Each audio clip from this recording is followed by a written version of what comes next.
Hello everyone, welcome to my channel BBP help. तो आज मैं आप सब लोग के लिए लेकर आया हूं जो भी स्टूडेंट इस बार एग्जाम देने वाले हैं, तो सभी क्लास 12th के बच्चों के लिए यह खास वीडियो होने वाली है। बिल्कुल क्वेश्चन पेपर में लेकर आया हूं। जैसा कि आप सब लोगों को पता होगा कि आप लोग को मई के एंड में एग्ज़ाम होने वाली है, ठीक है। एग्ज़ाम कहीं कहीं हो भी चुकी है। अगर आप लोग का एग्ज़ाम नहीं हुआ है तो क्वेश्चन पेपर को देख करके चले जाइएगा। सेम यहाँ पर आपको क्वेश्चन पेपर देखने को मिल जाएगा। और हर महीने में आप लोग का क्लास 12th में जो है मासिक परीक्षा होगा, जिसमें आपको 30 क्वेश्चन रहेगा। 30 क्वेश्चन का आंसर आप लोग के लिए बहुत ज़्यादा ज़रूरी होगा। तो पूरे आपको जो 12 महीना का एग्ज़ाम लिया जाएगा, 12 महीने में आपका कितना स्कोर होगा वो भी आपका बहुत ज़्यादा मायने रखेगा। इसलिए आप लोग क्वेश्चन को रट के चले जाइए। सेम आप लोग का क्वेश्चन पेपर आने वाला है दोस्तों, ठीक है। और चलिए बिना टाइम को गवाते हुए शुरू करते हैं। अगर आप लोग अभी तक चैनल को सब्सक्राइब नहीं किए तो सब्सक्राइब करके बेल आइकन को प्रेस कर लीजिएगा, ताकि आपको लेटेस्ट अपडेट मिलता रहे। तो चलिए बिना टाइम को वेस्ट करते हुए हम लोग क्वेश्चन की तरफ बढ़ते हैं। सबसे पहला क्वेश्चन देखिए यहाँ पर क्या बोला जा रहा है। कह रहा है कि इस समय भारत में कौन सी दलीय व्यवस्था मौजूद है, ठीक है। तो इस क्वेश्चन का आंसर कौन सा हो जाएगा, फटाफट से आप सब लोग को जवाब देना। अगर आप लोगों को पता है तो एक दलीय या फिर द्विदलीय या फिर बहुदलीय या फिर क्या कि एकल आधिपत्य दलीय व्यवस्था, तो कौन सा हो जाएगा दोस्तों। देखिए, तो भारत की अगर बात करेंगे तो इसमें जो हो जाएगा ना बहुदलीय व्यवस्था है। यानी बहुत सारे दल इस भारत को भी मिल जाता है, जैसे कांग्रेस हो गया, बीजेपी हो गया, ये सारे क्या है कि दलीय एक दल है, ठीक है। तो बहुत सारे दल है ना, तो आप लोग को पता होना चाहिए, ठीक है। और पूरे भारत में 6 जो है, मात्र 6 जो इम्पोर्टेंट दल है। अब दूसरा है कि 1971 में बने महागठबंधन का क्या ध्येय, यानी कि क्या महत्व था। इंदिरा गांधी हटाओ या फिर क्या कि क्षेत्रीय गठबंधनों का उदय या फिर दलों का अनुशासन का अभाव, क्या होगा दोस्तों। फटाफट से आप सब लोग को इसका आंसर करने हैं, यानी कि क्या उद्देश्य था। तो 1971 की अगर बात करेंगे, जो महागठबंधन का जो ध्येय था वो था इंदिरा हटाओ, यानी कि इंदिरा गांधी ने काफ़ी तनाशा हो चुका था, इस वजह से यानी क्या होगा बी नंबर इंदिरा हटाओ का नारा दिया था सब लोगों ने, ठीक है। अब अगला सवाल को देखेंगे। अगला सवाल 3rd नंबर है। 3rd नंबर यहाँ पर क्या बोला जा रहा है, कह रहा है कि देखिए किन्हीं 3रा नंबर देखिए, किन्हीं वाम पार्टियों की कोटि में रखा जाता है, नहीं किन्हें, सॉरी किन्हीं नहीं है, किन्हें वामपंथी पार्टियों में रखा जाता है। तो जनता दल है, उसके अलावा यानी भारतीय जनता पार्टी या फिर समाजवादी पार्टी या फिर कम्युनिस्ट पार्टी। तो कौन सा यहाँ पर आंसर सही हो जाएगा, आप सब लोग को फटाफट से जवाब लगाने हैं दोस्तों, ठीक है जी। तो इसका अगर सही जवाब की बात करेंगे तो क्या हो जाएगा, यानी कि भारतीय communist party. Right answer C number हमारा जवाब हो जाएगा, यानी वामपंथी हो जाएगा, ठीक है। उसके अलावा अगला सवाल देखिए। अगला सवाल हमारे पास क्या बोला जा रहा है, कह रहा है कि भारत 14 नंबर है हमारे पास, कि भारत की संविधान सभा का गठन किस योजना के आधार पर, संविधान सभा की जो यानी योजना हुआ था किस आधार पर, कृषि मिशन, उसके अलावा क्या कि माउंटबेटन योजना या फिर बेवेली योजना या फिर कैबिनेट मिशन योजना। तो इसका सही जवाब की अगर बात करेंगे दोस्तों, देखिए ये जो संविधान जो बनाने का जो ध्येय था वो कैबिनेट मिशन योजना, कैबिनेट में एक बैठक बुलाई गई और सभी हमारे देश के जो लोग थे, महत्वपूर्ण लोग, वो लोग भी यानी संविधान बनाने का आदेश दिया, ठीक है। और अगला सवाल देखिए यहाँ पर, संविधान निर्मात्री सभा में उद्देश्य प्रस्ताव किसके द्वारा प्रस्तुत किया गया। अब यहाँ पर देखिए इस संविधान जो निर्मात्री यानी कि बनाने का जो है किसके द्वारा प्रस्तुत किया था, उद्देश्य यानी प्रस्ताव। अब यहाँ जवाहरलाल नेहरू है, डॉक्टर राजेंद्र प्रसाद, भीमराव अम्बेडकर, सरदार वल्लभ भाई पटेल। तो प्रस्ताव को बोला जाता है, यानी संविधान का आत्मा बोला गया है दोस्तों।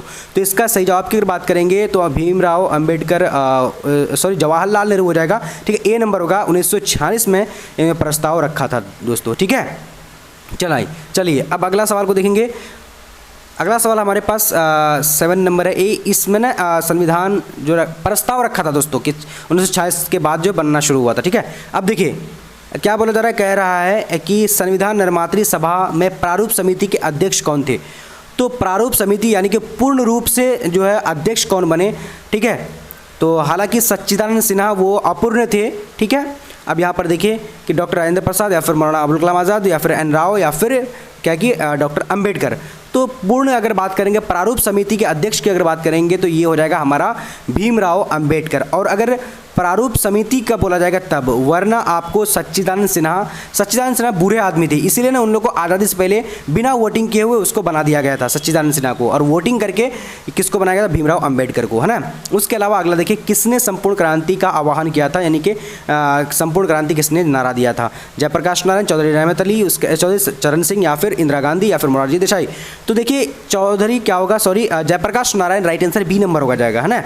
तो ये 1974 में छात्र आंदोलन हुआ था उस टाइम, और उस टाइम में भी संपूर्ण क्रांति का जो है इन्होंने भाग लिया था, ठीक है। अगला देखिए यहाँ पर नायक बोला गया है इसको, लोक नायक के नाम से। अब देखिए यहाँ पर भारतीय नागरिकों के कितने मौलिक अधिकार प्राप्त हैं, तो भारतीय लोगों के बोलेंगे, ठीक है। तो कितना मौलिक अधिकार है दोस्तों, तो अधिकार की अगर बात करेंगे 7 है या फिर 5 है या फिर 6 है या फिर 8 है। मौलिक अधिकार मतलब कि उसको चेंज नहीं करा जा सकता है, जैसे कि हमारा भारत अखंड और नहीं सकता, 6 है उस तरह का। तो 6 जो है मौलिक अधिकार है, शिक्षा का अधिकार, उसके अलावा समानता का अधिकार, ये सारी संपत्ति का अधिकार, ये सारे क्या है कि इसको चेंज नहीं किया जा सकता है, नहीं मौलिक अधिकार हमारा है, ठीक है। इसको कोई भी बदल नहीं सकता है ना। उसके अलावा अब यहाँ देखिए 10 नंबर हमारे पास सवाल है कि निम्न में से कौन मौलिक अधिकार नहीं है। तो कौन जो है मौलिक अधिकार नहीं है, समानता का अधिकार, शोषण के विरुद्ध अधिकार, या फिर अब यहाँ पर अगला देखिए, अगला है हमारे पास कि धार्मिक स्वतंत्रता का अधिकार या फिर संपत्ति का अधिकार।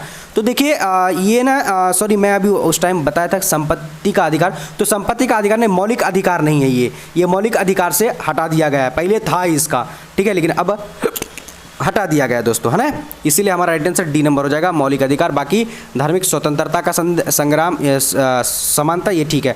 अब अगला देखिए, कानून का सामना यानी संरक्षण वाक्य कहाँ से लिया गया। तो कानून का सामान संरक्षण वाक्य कहाँ से लिया गया, तो इसका देखते हैं क्या हो जाएगा, फटाफट से आप सब लोग को इसका आंसर लगाने। ब्रिटेन है, उसके अलावा यहाँ पर दिखने में थोड़ा सा दिक्कत है, बट कोई बात नहीं, क्या होगा, यहाँ पर अमेरिकन है, ठीक है, अमेरिकन है, ब्रिटेन है। उसके अलावा आपको मैं नीचे भी दिखा दे रहा हूँ, ठीक है, ये अमेरिका था। तो इसका सही जवाब की अगर बात करेंगे, कानून का समान संरक्षण जो लिया गया था, तो सॉरी यहाँ पर आपको बिल्कुल क्लियरली दिख रहा है, कानून का समान संरक्षण वाक्य कहाँ से लिया गया था, अमेरिका, ब्रिटेन या फिर कनाडा या फिर ऑस्ट्रेलिया। तो इसका सही जवाब की अगर बात करेंगे तो बिल्कुल हमारा राइट आंसर अमेरिका करेक्ट हो जाएगा। उसके अलावा वयस्क मताधिकार का तात्पर्य है, तो वयस्क मत अधिकार का तात्पर्य क्या हो जाएगा, देखिए लोगों को कितने साल तक जो मत अधिकार प्राप्त होता है, ये आप लोगों को तो पता ही होगा।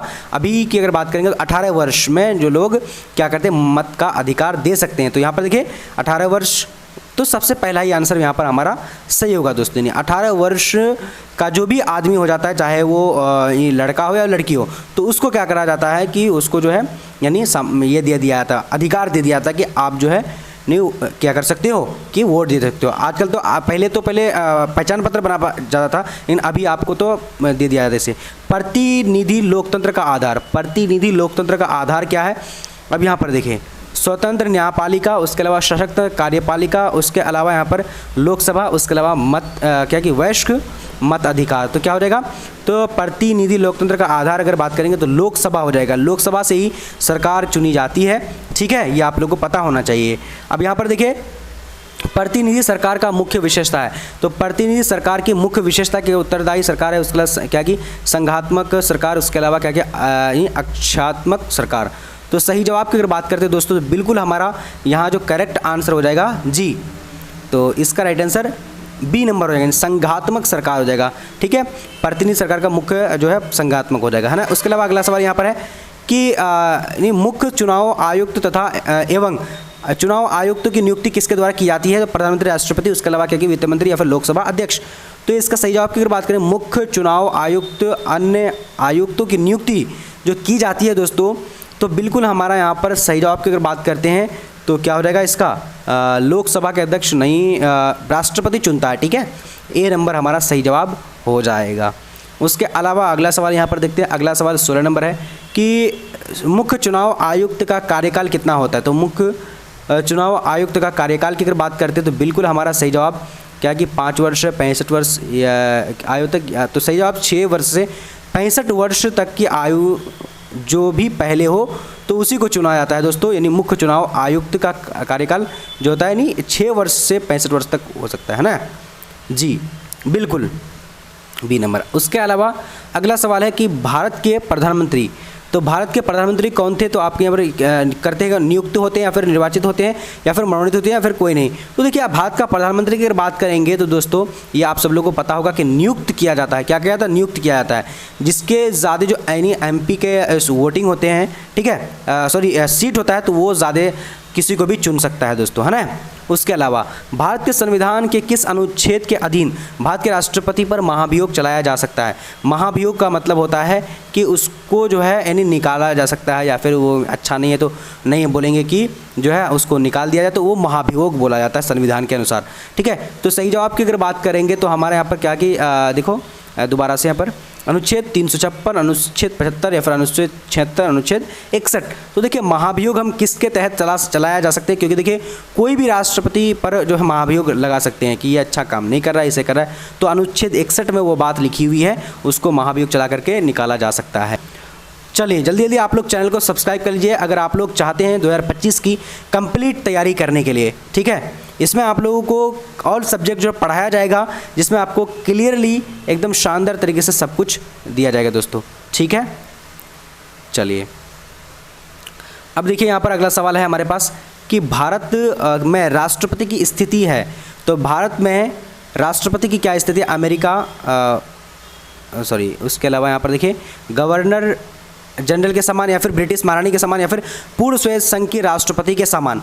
तो देखिए यहाँ पर आप सब लोग को पता होगा राष्ट्रपति की अगर स्थिति की अगर बात करेंगे तो ये हो जाएगा हमारा एक तरह का, ये बूढ़े बाप नहीं होता है कि बाप तो बोलता है लेकिन उसका बात नहीं मानता, वही है। प्रधानमंत्री कुछ भी कर सकता है लेकिन ये नहीं कर सकता, राष्ट्रपति इतना कुछ नहीं कर सकता है, तो इसीलिए बोला गया है कि ब्रिटिश महारानी के समान हो जाएगा, ठीक है। तो सी नंबर हमारा करेक्ट आंसर हो जाएगा, है ना। उसके अलावा अगला सवाल देखिए, राज्यसभा के सदस्य के लिए न्यूनतम आयु क्या है। तो राज्यसभा की अगर सदस्य के लिए न्यूनतम आयु की अगर बात करेंगे तो 25 वर्ष से कम ना हो, या फिर 30 वर्ष से कम ना हो, या फिर आयु 21 वर्ष से कम ना हो, या फिर आयु 35 वर्ष से कम ना हो। तो भाई इसमें अजीब सा लिखा हुआ है, ठीक है। तो 30 वर्ष से कम ना हो, हालांकि 30 वर्ष से अधिक, या फिर 40 वर्ष से अधिक, 25 वर्ष से अधिक, ऐसा होना चाहिए, कम ना हो बोला गया। अब अगला देखिए, भारत के उपराष्ट्रपति का निर्वाचन किया जाता है। तो भारत का उपराष्ट्रपति का निर्वाचन इन राज्य की विधान सभाओं द्वारा, या फिर उच्च निर्णायक मंडल जो राष्ट्रपति को चुनता है, या फिर क्या है कि राज्यसभा के सदस्यों द्वारा, या फिर संसद के दोनों सदनों के द्वारा, किसके द्वारा चुना जाता था। तो यानी उपराष्ट्रपति को निर्वाचित जो करते कौन करते दोस्तों। तो इसका सही जवाब की बात करेंगे तो हमारा करेक्ट आंसर बी नंबर हो जाएगा, उस निर्वाचक मंडल द्वारा जो राष्ट्रपति को चुनता है, बी नंबर हो जाएगा। उसके अलावा अगला सवाल है हमारे पास कि राज्यसभा के कोरम के लिए निर्धारित संख्या है। तो राज्यसभा के कोरम के लिए कितनी जो है निर्वाचित संख्या है। तो सही जवाब की अगर बात करते तो ए नंबर हो जाएगा, 25 हमारा करेक्ट आंसर हो जाएगा। उसके अलावा दोस्तों अगला सवाल को देखते हैं। अगला सवाल हमारे पास क्या बोला जा रहा है कि लोकसभा के अधिकतम यानी सदस्य संख्या तो क्या है 545। एक मिनट यहाँ पर अच्छे से दिखाता हूँ, 552, 545, 525 या फिर 550। तो सही जवाब की अगर बात करेंगे दोस्तों अधिकतम संख्या तो 545 है। देखिए अभी तो वैसे 543 है लेकिन बढ़ भी सकता है, ठीक है, दो बढ़ जाता है ना। तो अधिकतम हो सकता है, सॉरी अधिकतम 552 हो सकता है, लेकिन अभी कितना है 545 है, ठीक है। ये आपको ध्यान नहीं, सॉरी ए नंबर होगा, 552 है दोस्तों, हो सकता है, ठीक है। राज्य की संपत्ति कौन हो सकता है, राज्यसभा के सभापति कौन हो सकता है। तो अब यहाँ पर देखिए कि राज्यसभा के निर्वाचित सदस्यों द्वारा निर्वाचन, या फिर राज्यसभा के सदस्यों द्वारा निर्वाचित, या फिर उप राष्ट्रपति पदेन, या फिर संसद के सभी सदस्यों द्वारा। तो कौन सा हो जाएगा दोस्तों, यहाँ पर आपको फटाफट से इसका आंसर लगाने हैं। तो उपराष्ट्रपति पदेन, सी नंबर हमारा करेक्ट हो जाएगा। उसके अलावा अब अगला सवाल को देखते हैं। अगला सवाल हमारे पास क्या बोला कि राज्यसभा का सभापति कौन हो सकता है। भाई ये दोबारा से क्यों आ रहा है, ये दोबारा आ गया ना, चलो अब तो दोबारा आ गया, बट कोई बात नहीं, इसका आंसर हम लोग सभापति कौन हो सकता है। तो ये तो देखिए सी नंबर। अगला देखिए 25 नंबर, 73वें संविधान संशोधन द्वारा पंचायती राज संस्थाओं का कार्यकाल कितना है। तो 73वें संविधान संशोधन, ठीक है। देखिए अब यहाँ पर देखिए फटाफट से क्या होगा कि 73वें बार जो संविधान संशोधन हुआ था तो ये 5 वर्ष हमारा सही जवाब जाएगा। यानी कितना संस्था कार्यकाल रखा, तो 5 वर्ष रखा दोस्तों, ठीक है। पंचायती राज संस्थाओं का कार्यकाल 5, ठीक है। अभी आप लोग पंचायती राज संस्था में 5 साल का होता है ना, 5 साल बाद फिर जाके मुखिया का इलेक्शन होता है, वही फिर से ये 73वें संविधान संशोधन भारतीय संविधान में कौन सी अनुसूची जोड़ी गई थी। तो कौन सी अनुसूची जोड़ी गई थी दोस्तों, तो 9वीं अनुसूची, या फिर 10वीं, या फिर 11वीं, तो या फिर 12वीं। तो सही जवाब सी नंबर हो जाएगा, यानी 11वीं सूची को रखा गया, है ना। उसके अलावा देखिए अगला सवाल, विधानसभा का सदस्य निर्वाचित होने के लिए कितनी उम्र आवश्यक है। तो विधानसभा के लिए निर्वाचित होने के लिए कितनी उम्र सीमा को रखा गया। तो आप लोगों को पता होगा कि अभी जो है भारत में कोई भी निर्वाचन जो है तो कितना रखा गया, तो 25 वर्ष नहीं, ये फिक्स नहीं है, अलग अलग पद के लिए अलग अलग रखा गया है। किसी भी राज्य की विधानसभा के अधिकतम अनुयोग्य सदस्य सीमा कितनी होती है? देखिए 400 सदस्य या फिर 425, उसके अलावा 500 सदस्य या फिर 545 है। तो क्या हो जाएगा दोस्तों? तो इसका अगर सही जवाब की बात करते हैं तो बिल्कुल हमारा राइट आंसर क्या होगा? 500 सदस्य करेक्ट आंसर सी हो जाएगा, है ना। उसके अलावा अगला सवाल है 29 नंबर हमारे पास, क्या बोला जाएगा? यानी विधान परिषद का सदस्य निर्वाचित होने के लिए न्यूनतम उम्र कितना होगा? तो न्यूनतम उम्र की अगर बात करते हैं तो ये हाँ, न्यूनतम उम्र क्या होगा? तो इसका यानी 18, 25, 21, 30, तो विधान परिषद के सदस्य निर्वाचित होने के लिए, ठीक है। तो न्यूनतम आयु की अगर सबसे कम आयु 18 वर्ष होनी चाहिए, ठीक है। ये नंबर हमारा बिल्कुल करेक्ट हो जाएगा। उसके अलावा अब देखेंगे अंतिम सवाल। देखिए आप सब लोगों को पता होना चाहिए कि यानी मासिक परीक्षा जो कि हर महीने में आपको लिया जाएगा, ठीक है दोस्तों। तो आप लोग को ये पता होना चाहिए कि हर महीने लिया जाएगा, तो इसीलिए आप लोग चैनल को कर लीजिए सब्सक्राइब और बेल आइकन को प्रेस कर लीजिए। सब्जेक्टिव क्वेश्चन में बहुत जल्दी आप लोग को यहाँ पर दिखा देने वाला हूँ। 30 नंबर, संविधान का कौन सा अनुच्छेद संसद को राज्य सूची के विषय पर विधान बनाने का सशक्त देता है? तो देखिए अब यहाँ पर देखिए संविधान में कौन सा संसद को राज्य सूची को किसी भी विषय में जो बनाने का सशक्त देता है। तो इसका सही जवाब की अगर बात करेंगे तो यहाँ पर करेक्ट आंसर कौन सा हो जाएगा? इसका आंसर कमेंट में आप लोग बताइएगा। और आप लोग को पता होगा कि 30 ही क्वेश्चन आप लोग को एग्जाम में पूछा जाएगा, इसलिए रट के आप लोग चले जाना। तो 1 नंबर यहाँ पर क्या होगा, यानी कि कौन सा आंसर हो जाएगा? फटाफट से आप सब लोग इसका कमेंट में बता दीजिएगा दोस्तों, ठीक है। मिलते हैं अगले क्लास में, तब तक के लिए जय हिंद, जय भारत।